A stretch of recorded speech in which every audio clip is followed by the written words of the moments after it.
Welcome to the skill development program being implemented by APSSTs. I am Sai Prasanna Ubbeti, working as English and Life Skills Trainer at GTWAS School, Sreekrishnapuram, Paderu, Visakhapatnam district. Today, we are going to understand various styles of communication as part of this program. Being able to communicate effectively is perhaps the most important of all life skills. It is what enables us to pass information to other people and to understand what is said to us. So, what is effective communication? An effective communication is a communication between two or more persons wherein the intended message is successfully delivered, received, and understood. The effective communication includes not just the way you use the words, but also covers several other skills such as nonverbal communication, ability to understand your own emotions, as well as of the other person with whom you are communicating, engage in listening, ability to speak assertively, etc. In nutshell, when you talk in clear and simple terms, and at the same time, when the person who you're talking to listens actively, observes your point, and understands it, this is an effective communication. Communication seems to work beautifully at times and fail miserably at others. If you think you have conveyed something, but the other person hears something completely different, is that their fault or yours? Let's take an example. Every mother tries to speak with her baby trying to say something beautiful, but the mother always thinks, I know, you believe, you understand what you think I said, but I am not sure you realize that what you heard is not what I meant. So the onus is on you as a speaker to consider not just the words coming out of your mouth, but how they are received. There are four types of communication styles used for both written and verbal communication. Understanding different communication styles can radically improve the quality of your relationships. That is, because your level of the skill in navigating difficult conversation depends on your ability to connect. While they are all constantly being used, the assertive style is seen as the most effective because it is a combination of all the positive aspects of the other styles. Let's take a closer look at each one to better understand how that works. Passive communication. It is a style in which you avoid directly saying what you think or want, and that often involves uncomfortable body language. Many people with social anxiety end up using passive communication. Passive communication is a pattern of not sharing your opinions and failing to protect your rights and get your needs met. Some passive communicators beat around the bush, such as by saying, I wish someone would remember to take up the trash, rather than just asking a family member to take out the trash.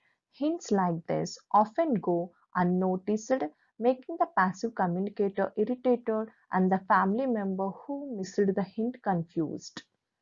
Others will just let people override their thoughts and feelings.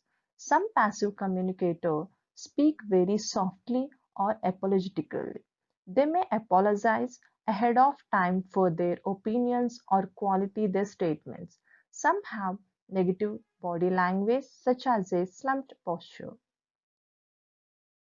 Individuals with a passive communication style may feel anxious or like life is out of control, feel depressed or hopeless, feel resentful or confused because needs are not being met. You may recognize passive communication through phrases like, I am unable to stand up for my rights. I don't know what my rights are. Aggressive communication.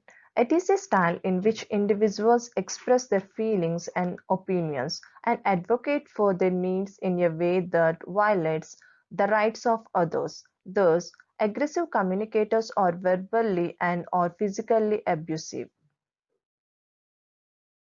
During aggressive communication, stand up for yourself in a way that is inappropriate and may violate the rights of others. You may find that people seem exhausted after talking with you when you are in an aggressive state. Some people also establish their superiority through aggressive communication by putting others down. Individuals with aggressive communication styles may become alienated from others. They alienate others, they generate fear and hatred in others, they always blame others instead of owning the issues and thus are unable to mature. It's always me, me, me. In position of authority, they may be more of a boss. Verbal characteristics of aggressive communication include sarcasm, a harsh tone of voice, and patronizing statements like, "You're not worth anything. It's all your fault." Nonverbal cues of aggressive communication includes intruding into someone's personal space, aggressive gestures like pointing fingers, sneering, and smirking. You can also take a look at other examples here.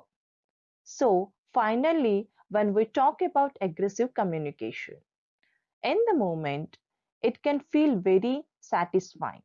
You may get your way by bullying others and it may give you a sense of power and control. However, aggressive communication is likely to result in the development of enemies and hurt relationships with loved ones. Passive aggressive behaviors are those that involve acting indirectly aggressive rather than directly aggressive. Passive aggressive people regularly exhibit resistance to requests or demands from family and other individuals, often by delaying, expressing resentment, or acting stubborn. Most passive-aggressive communicators mutter to themselves rather than confront a person or issue.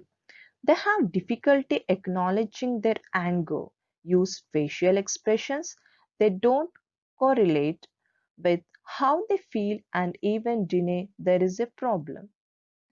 Passive-aggressive communicators are most likely to communicate with body language or a lack of open communication to another person, such as giving someone the silent treatment, spreading rumors behind people's backs, or sabotaging others' efforts. Passive aggressive communicators may also appear cooperative but may silently be doing the opposite. Ultimately, passive aggressive communicators are aware of their needs but at times struggle to voice them.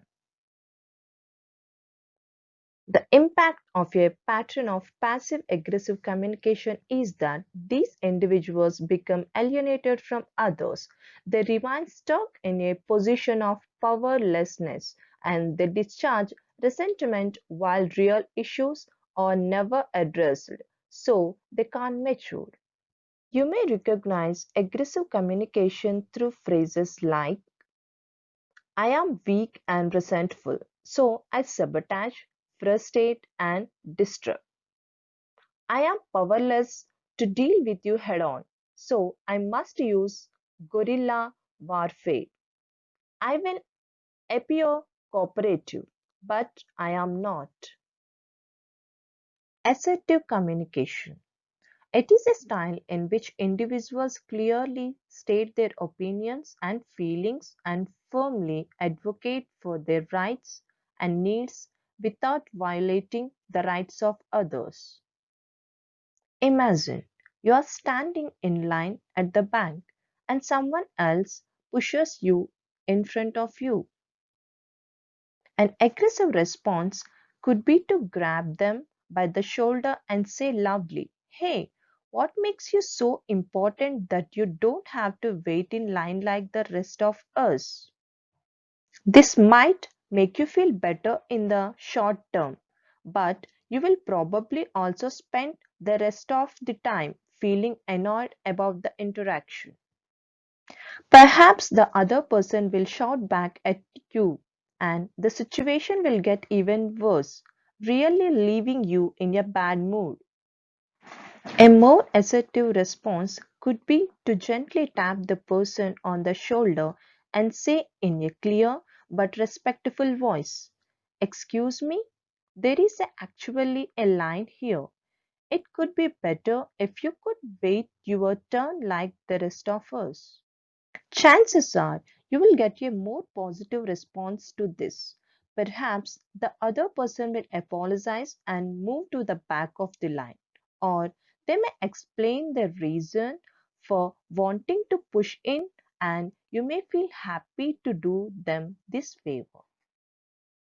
They may still respond badly. Your assertive does not guarantee others will not be aggressive, but at least you will feel good knowing that you did your best and used assertive communication.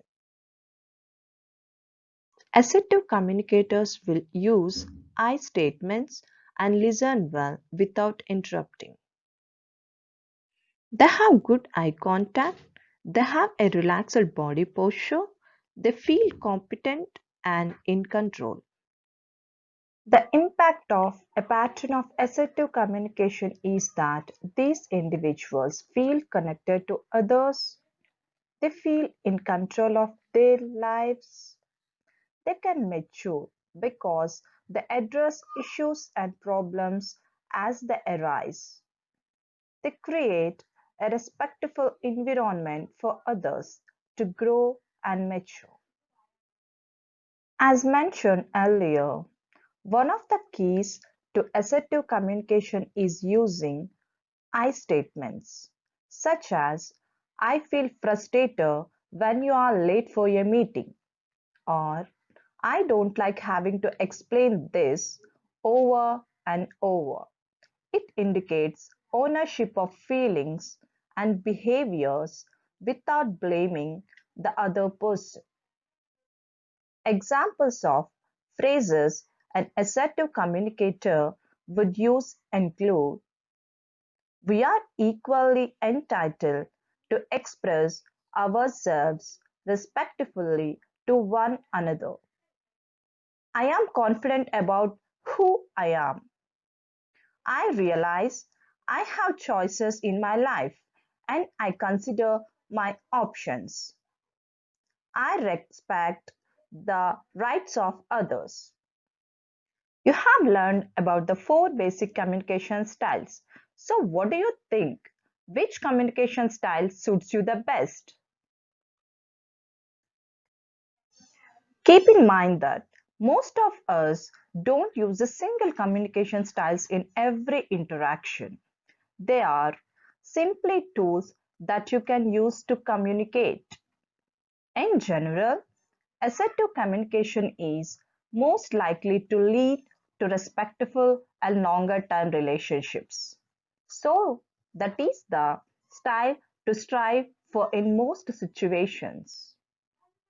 However, passive and aggressive communication might work better on some occasions.